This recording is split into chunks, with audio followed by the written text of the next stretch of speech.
Bonjour à tous, j'espère que vous allez bien. On se retrouve aujourd'hui pour une nouvelle vidéo. Je voulais vous rappeler l'importance de commencer à investir sur les marchés financiers le plus tôt possible, et cela malgré les stéréotypes que vous pouvez avoir sur la bourse et les choses que vous avez pu entendre dans votre entourage. Il est vraiment accessible pour n'importe qui aujourd'hui d'avoir des rendements bien supérieurs à ce que vous proposent les banques traditionnelles. Si la banque traditionnelle vous propose un livret A à 3%, c'est qu'elle est certaine de faire beaucoup plus que 3% avec votre argent. Tout simplement, elle va aller prêter votre argent à quelqu'un d'autre qui fait un crédit immobilier où les taux actuels sont à plus de 3,5%, donc elle sait qu'elle sera gagnant en prêtant votre argent. Et donc vous pouvez vous poser la question, mais qu'est-ce que je fais là à investir mon argent à seulement 3%? Et donc c'est ce qu'on va essayer de voir dans cette vidéo. Je vais essayer de vous convaincre d'investir sur les marchés financiers. C'est parti, on commence tout de suite. Alors concernant l'évolution de la société, pour moi, on se dirige vers beaucoup plus de robots et beaucoup plus d'intelligence artificielle, ce qui va avoir pour impact de complètement bouleverser tous les métiers qu'on connaît. Et donc il va être crucial pour toute la population de développer ses compétences, ses connaissances et d'investir aussi dans les entreprises qui font émerger ces nouvelles technologies. Donc les connaissances, pourquoi? Parce qu'aujourd'hui, quelqu'un qui connaît une IA, qui est capable de corriger une synthèse de 24 pages en une seconde, plutôt que quelqu'un qui va relire chaque page une à une et qui va passer 3 heures à corriger toutes les fautes d'orthographe, il va être beaucoup moins performant que quelqu'un qui a la connaissance d'une IA qui fait le même travail pour beaucoup plus rapide. Ensuite, les compétences techniques, pourquoi? Parce que dans le futur, avec beaucoup plus de robots et d'IA, on va être amené à faire beaucoup plus de configuration, peut-être même de support des IA, c'est-à-dire qu'on va juste être là en support de l'IA et c'est elle qui va faire le travail. Et donc, il va être très important de développer ses compétences techniques en programmation, en gestion de l'information, ce genre de choses. Et en troisième point, il va être crucial pour la population d'investir dans les entreprises qui font émerger ces nouvelles technologies afin d'avoir un accroissement de leur patrimoine constant malgré les bouleversements qu'ils vont rencontrer dans la société. Je parle ici d'investissement long terme. Pourquoi? Parce que quand on regarde les historiques des accroissements dans le monde, là, on est dans le MSCI World, donc c'est un indice en bourse qui suit les performances globales du monde entier. Donc là, pour ceux qui connaissent, c'est un ETF, donc c'est un panier d'actions. Donc dans ce panier, il y a 1467 entreprises, 1467 entreprises qui sont réparties dans le monde entier. Et donc, quand on regarde l'historique de performance de toutes ces entreprises, on voit que en 24 ans, il y a eu une constante croissance au long terme. Et donc c'est pour ça que je disais plus c'est long, plus c'est bon. Pourquoi? Parce que dans la globalité, plus on attend et plus les marchés ont tendance à augmenter. Ensuite, on peut se poser la question pourquoi investir dans les marchés financiers et pas en immobilier, dans les crypto-monnaies ou dans d'autres actifs? Alors j'ai relevé plusieurs avantages de l'investissement dans les marchés financiers.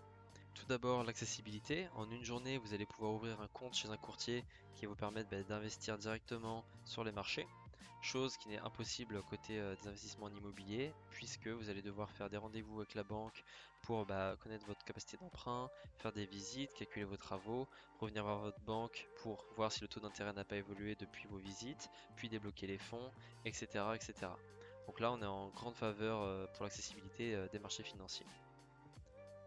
Pour la liquidité, on est aussi à l'avantage des marchés financiers, puisque en un clic, vous allez pouvoir vendre vos actions, puis les retransférer vers votre compte bancaire.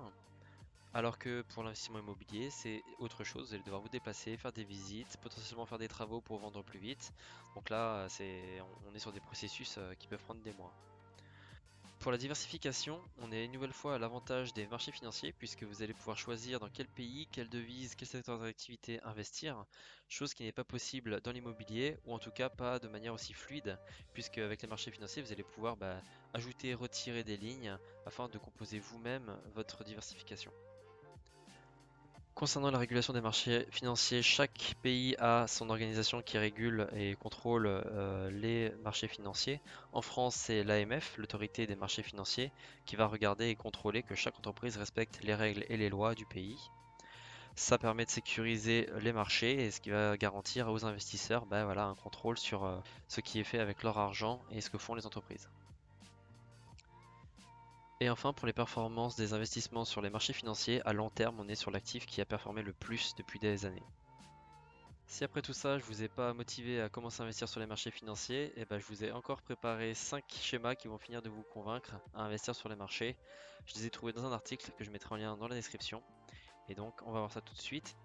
Donc on a ici 30 années de performance de 1992 à 2022 et on voit qu'en première position, on retrouve les actions avec dividendes qui surperforment tout le reste des actifs. avec 673% de performance, suivi de l'or à 438%, suivi de l'assurance vie en euros à 238%, suivi de l'immobilier parisien à 216%, suivi des actions à 215%, suivi du SICAV monétaire à 114%, puis du livret A à 99% et de l'inflation à 50%. Et donc c'est pour ça qu'en début de vidéo, je vous disais que si vous mettez uniquement votre argent dans le livret A, eh ben c'est dommage parce que 30 ans après, vous avez seulement 50% de performance comparé au niveau de vie. Alors que si vous regardez les performances qu'ont les actions avec dividendes en 30 ans, on est sur des montants x6. x6 après si vous avez des bonnes actions. Ça c'est le cas le plus favorable. Mais donc on voit une nette différence. Et ensuite, pourquoi je vous disais d'investir le plus tôt possible? Eh ben, c'est parce qu'avec les intérêts composés, chaque année compte. Donc, chaque année, on veut faire un certain pourcentage de mieux que l'année d'avant. Et donc, imaginons que vous investissez 100 euros, vous avez un taux à 10% de performance par an. Et donc, l'année d'après, vous aurez 110 euros sur votre courtier. L'année d'après, vous allez gagner encore une fois 10% de ces 110 euros. Donc, cette fois, au lieu de gagner plus 10, vous allez gagner plus 11. Donc, vous allez atteindre 121 euros. Ça va faire ce mécanisme chaque année, et donc plus vous commencez tôt, et plus la boule de neige augmente, et plus la courbe est exponentielle. Et donc forcément, plus le taux est élevé, plus la courbe évolue aussi. Et donc là, vous voyez qu'avec un taux de 4%, c'est pas aussi intéressant. Mais là, on voit la courbe en jaune à 7,5%. C'est atteignable parce que dans l'ETF que je vous ai montré juste avant, le MSCI World, donc tout simplement vous l'achetez, il coûte 95 euros. Vous avez les performances de 1500 entreprises à l'intérieur. Il y a déjà 72 milliards d'euros investis à l'intérieur, donc on n'est pas les seuls à avoir de l'argent dedans. Et ben on voit que les performances, voilà, sur les 3 dernières années, on est à 34%, donc on est déjà à plus de 10% par an si on divise par 3. Après, si on regarde à 5 ans, on est sur 83%, donc vous divisez par 5, on est déjà à plus de 15%. Donc 7,5%, c'est atteignable.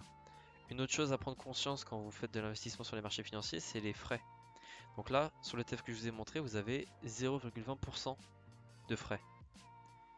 Là, je voulais vous montrer l'importance que ça a. Donc on a deux personnes, deux profils, Gabriel et Anita, qui vont investir sur les marchés à coût de 200 euros par mois. Et ben, on voit qu'après 15 ans, celle qui avait 3% de frais de gestion de ses investissements, eh ben, elle va avoir 13 800 euros de moins qu'Anita qui avait choisi des investissements financiers à uniquement 0,5% de frais.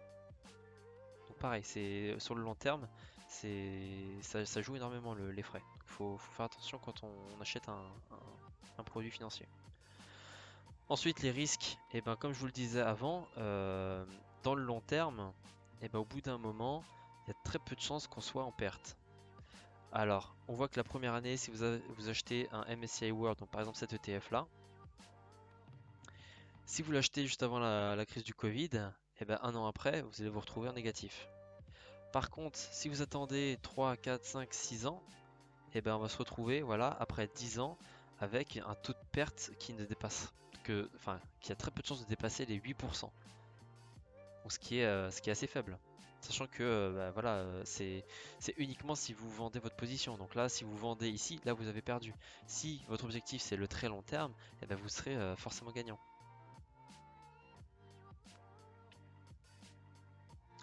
Et enfin, l'une des choses les plus complexes dans l'investissement financier, c'est la gestion des émotions. Donc, quand s'arrêter, quand vendre, etc. Quand vous partez sur un investissement financier, moi, ce que je compte faire pour moi, c'est du long terme. Et donc, eh ben, j'achète des choses qui me paraissent de bonne qualité et que je compte garder pour les 20 prochaines années. Et donc, voilà. Quand vous commencez à investir, vous pouvez être dans ce cas-là de figure, ok, ça monte, je suis content, atteindre l'euphorie, et au moment où vous commencez à voir que ça descend, que vous êtes en négatif, que vous avez votre portefeuille qui montre des moins 5%, moins 3%, moins 100 euros aujourd'hui, le jour d'après vous avez encore moins 100 euros, etc. Vous pouvez commencer à perdre confiance en vos investissements. C'est pour ça il faut être clair dans la stratégie que vous allez mettre en place et les choses que vous allez acheter. Est-ce que vous êtes là pour du court terme, du long terme? Et ça va jouer énormément sur votre sérénité. Et donc, dans le cas un investisseur long terme, on sait que ça monte, ça descend, donc il n'y a pas de, y a pas de panique à avoir, hein. Là, si on est dans le cas de cet ETF MSCI World, eh ben, j'imagine que les gens, au début du Covid, ils se sentaient très bien, ils étaient à plus 14% de performance. Le Covid est arrivé, ils ont vu un moins 20% sur leur portefeuille. Ils ont dû commencer à paniquer un petit peu. Bah, d'ailleurs, si ça a paniqué, c'est que les gens ont vendu, hein, forcément. Alors que les gens qui sont restés confiants, ils ont rien fait, ils n'ont pas touché leur portefeuille, ils ont attendu et c'est bien remonté. C'est bien remonté et aujourd'hui, eh ben voilà, on est à plus 83%. Tous ceux qui ont investi au plus bas, eh ben aujourd'hui, ils se retrouvent avec des performances, des très très bonnes performances. Mais c'est parce qu'ils ont eu confiance dans le marché, comme quoi ça allait remonter. Que le Covid, il allait passer après quelques années. Donc voilà, voilà ce que je voulais dire pour cette vidéo. Si j'ai pu en convaincre certains de se lancer dans l'aventure de l'investissement sur les marchés financiers, et bah tant mieux.